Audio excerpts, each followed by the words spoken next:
Alexa, good morning. It's Monday, August 29th. The time is 3:07 p.m. Currently, in Pahrump it's 102 degrees Fahrenheit with clear skies and sun. You can expect more of the same today, with a high of 103 degrees and a low of 78 degrees. By the way, there's an excessive heat warning in effect Tuesday, August 30th, 10 a.m. to Sunday, September 4th, 8 p.m. Okay, thank you. Yes, we're a little bit late today, but you might have seen the earlier video that said why we're going to be late. I should do it this way. I had court this morning, and we had a down vehicle. And I had to be, and so that was it. I had to get dropped off early because the people needed to get down the hill to work. So I got dropped off at 6:30 at Starbucks and did the little video there, and had court at 9. Got out about 10. And yes, charges were dismissed. There are benefits to going to law school or having a law degree, and one of which is that the judge typically treats you better because you're more articulate and explaining why things didn't go right. So in this case, it was driving a car that was not registered, a car that was not mine, that was also not registered. And anyway, so that was that. Good day in court. But then at 10 o'clock, I had to walk back the 4+ miles in the heat, 100-degree, 95-degree temperature. And that was quite an experience. Oh, before I talk about that, let's go back. This is Thriving Warrior. Hello, all thriving warriors and those who wish they were. This is Thriving Warrior Career Services Department, where we help you get from point A to point B. Point A is where you are. Point B is someplace better, and get you directed on the path, help you move forward through many things, one of which is videos like this, where we leave that are like little breadcrumbs, bleep, that you can pick up and follow along the way. Little breadcrumbs to follow along the way.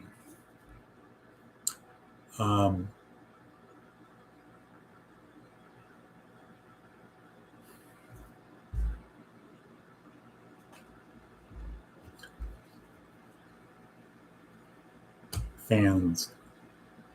Yes, rock and roll quotes. Okay, little breadcrumbs. So today we are talking about discipline. However, before that, I want to say, and so I walked back, and the interesting thing was not how hot it was,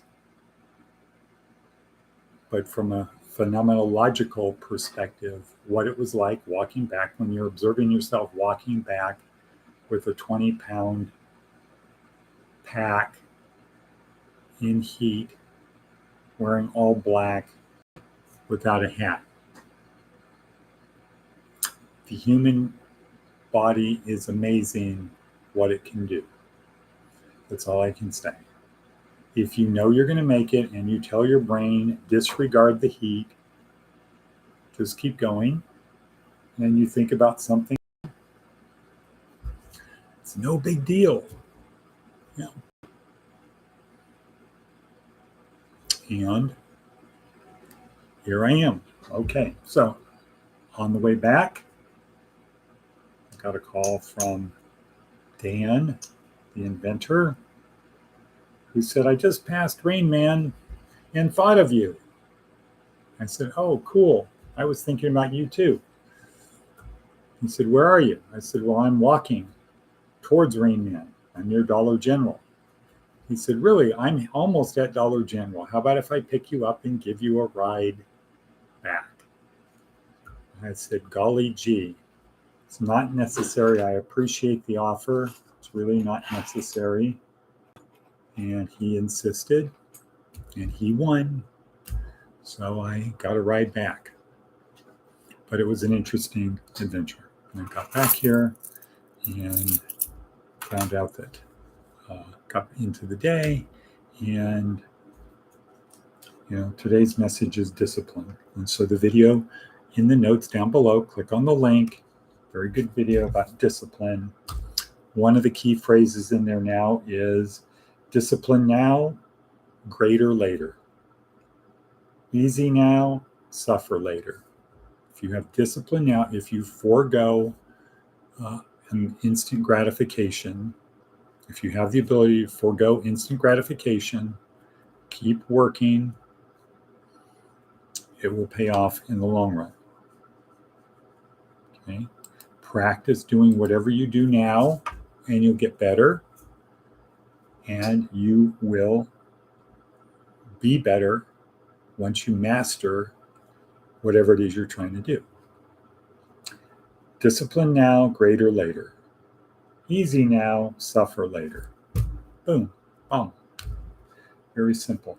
The TED Talk for tomorrow, week number 3 in the Apprentice course, is David Logan once again, The Tribes We Lead. So it's about tribes and how to move from one stage to another. Let's see if this is my new fan.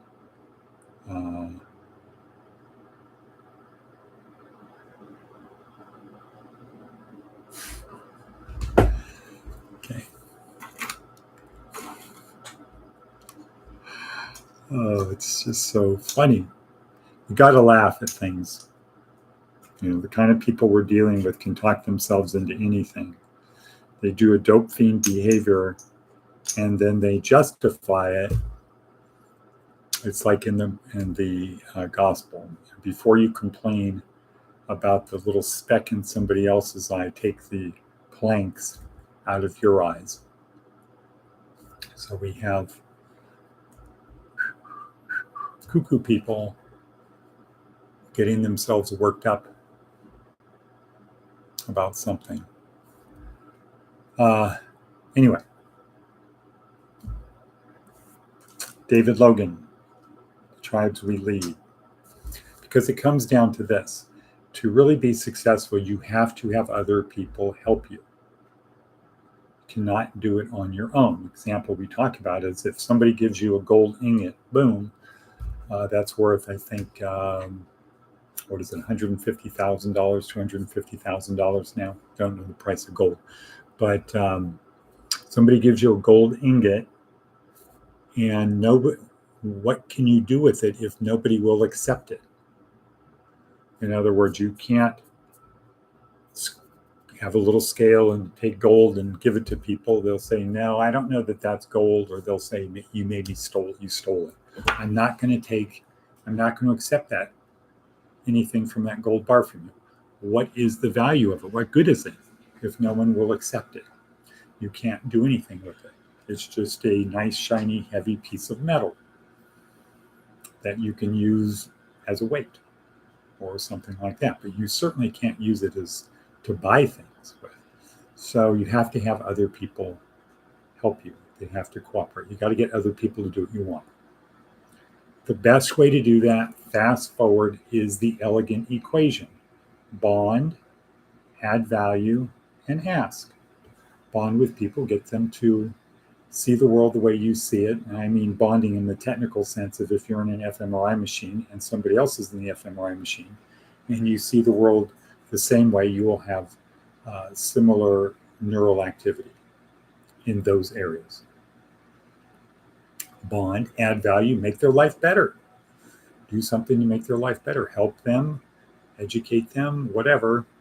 And then ask for something where the ask is less than the bonding and the adding value. So you give more than you receive. It's better to give more than you receive. And that is the elegant equation. Bond, add value, and ask. So that's what we're doing this week, is learning how to get people to do what we want. David Logan starts out with a very simple premise. Join tribe, nudge forward. You need to know what stage your tribe is at, stage 1, 2, 3, 4, 5, and how to nudge it forward. Boom. Nudging, this would be nudging. This is pushing, right? Nudging is just kind of like sort of gently moving people forward. It's not nagging. It's not pushing. It's not shoving. It's not pulling. It's nudging. Join tribe, nudge forward. The nudging is getting people to do what you want. Tomorrow, we'll have posted that Seth Godin is for Wednesday. How do you nudge? So that will be the video we'll watch tomorrow. Today's is David Logan as we start week 3 in the course. Okay, 10 minutes and 57 seconds in. We talked about discipline. It's one more key ingredient that you can do to help you. This goes back to the reticular activating system of last week. Yeah, I know that was a long time ago. It was last Wednesday. Reticular activating system part in your brain. The thing to do is every morning, take out your book, take out your journal, and write down 5 things you want. 5 things you want. So for the people who believe in the law of attraction, this is sort of like with the law of attraction is the person in today's video who talked about this doesn't get that this is just programming, priming your RAS. If you write it down, it becomes important to you. When things that are important to you, our reticular activation system is what? Constantly scanning all information available to us to support our beliefs. So whatever you think is important is going to get into your brain. Writing it down makes it important because we have a million thoughts. I don't know how many. It's not a million, but a lot. Thousands of thoughts every day. The ones we write down become more important. And if you use the Zanoli method, they become really important. Okay, so that's that. Let's see what Seth Godin has to teach us today. Or I should say, help us learn. How can I help?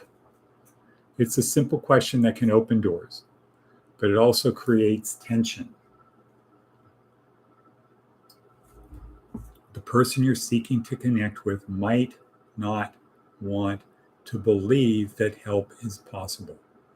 There's a solace that comes from being really and truly stuck, and hope might not be on their agenda. Right, because if I can't do it, it's not my fault. If it can't be done, it's not my fault.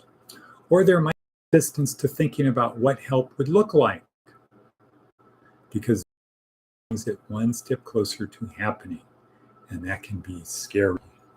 Spooky language, spooky. Perhaps the person has danced with hope before and discovered that people who mean well don't always follow through.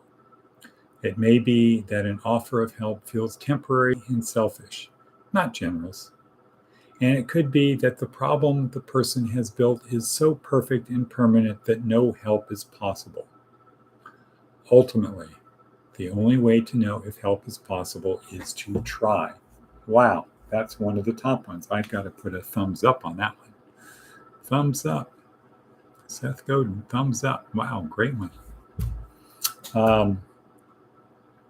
Yeah, I mean, it kind of seems like people who have a bad start in life, which means it's not their fault, they just happen to be born in a time and place that is extraordinarily rough. Or maybe in parents who had it rough and they don't know any better. Whatever. People who grow up like that tend to see the world as it never works out. And if it never works out, you never really get help. You don't really ever get help. And if somebody looks like they're helping you, it's only because they want something in return. They're not really doing it to help you. They're doing it to help themselves. So you have a duty to find out, well, what's in it for you? Why are you doing something nice for me? I know it's not because you're actually helping me. It's because you want something. And since I don't know what that is, I don't want your help. done in mouth, pull trigger. Okay. On the other hand, if that's how you feel, what do you have to lose by taking a chance? Probably nothing, maybe a little bit of your ego, maybe a little pride. But on the other hand, what do you have to gain? Help, a better life. Wow, cool. What a thought. Good system. All right, so that's Seth Godin. That's a good one. That's going to go down in our magazine for next month. Got to copy that one and save it. Okay, so here we are at 15:40. It is in the afternoon. Sometimes things happen. This is a reminder why I should be putting these things in the can the night before. It's just that somehow mornings seem easier, better, brighter, etc. It's a new day in the morning. At the end of the day, there's all of the negativity from people who are that their life isn't going well for them, and instead of getting help and making their life better, they have to send text messages and countless numbers of text messages pointing out how I have the power to destroy their life. But that's okay. So, bingo, bango, bongo, Navy SEAL maxim, yesterday was the only easy day. Push yourself a little bit harder today. I had two good experiences today. My court appearance, where I saw I still have it. He had walking 4+ miles in 100-degree heat, wearing black, no hat, carrying a 20-pound pack, totally unprepared for that sort of walk. And it wasn't that bad. It was actually pretty good. It made me feel good. Got a lot of dopamine and serotonin on the way, driving me. And then, of course, thinking about the people who wilt, what do they call them, snowflakes? Thinking about the people who wilt after 1 mile, which for me is about 13 minutes, for them about 20. And then they get in a mind loop of, I can't do it, it's too hot, I'm going to faint, I'm going to pass out, as opposed to thinking about all of the people in the rest of the world who do this every day, or all of the people who were in this country 200 years ago or 100 years ago, before we had air conditioning, that this was normal, or the people in the military who were in the Middle East, in Kuwait, where it's much hotter, they're wearing much more clothes, but they keep hydrated. Wow. Okay. So we're going to call it a day, and I will see you, or you will see me tomorrow. And cut, cut, cut, cut.